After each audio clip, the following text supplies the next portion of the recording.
Now here's our standard clawfoot tub. It's got blue paint on the outside. We'd like to bring that to a classic white. And look at this, a ding on the side, and the bathing well is quite beaten up here. So how are you going to refinish this thing? I'm going to start with the exterior of the tub, apply a paint stripper to it, let it sit for approximately 20 minutes. We'll scrape the old finish right off. So that's coming right off. It's coming off with very little effort. All right, so that's for the outside. What about the inside?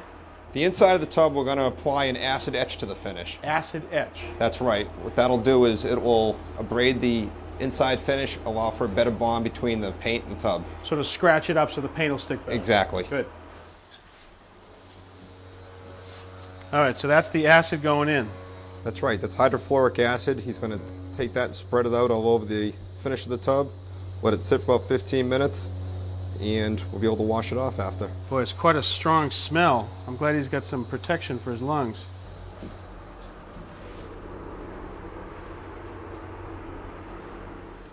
So it's been about 20 minutes. Is that enough time for our acid to work? We're just about there.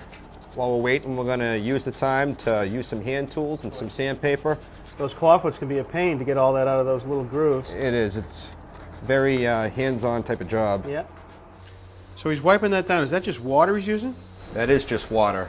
It neutralizes the hydrofluoric acid that we're using, and be able to wipe down the tub with that, clean it up, and then just dispose of the paper towels properly afterwards.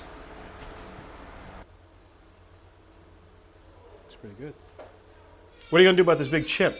We're going to use a grinder. We're going to grind off that black carbon. We're going to rough up the enamel and put an automotive body filler in there. Let that harden and then sand it down smooth. Hey, it cleans up nice, Jack. Almost ready to take a bath. It's a start. Our next step is the primer. Okay. Now what are you going to use for primer? We're going to put approximately 3 coats of an epoxy primer on there. Okay.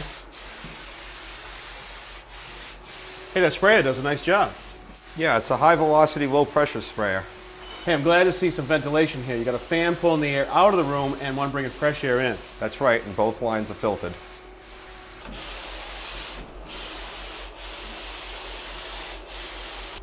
So we've got our 3 primer coats done and dried, right?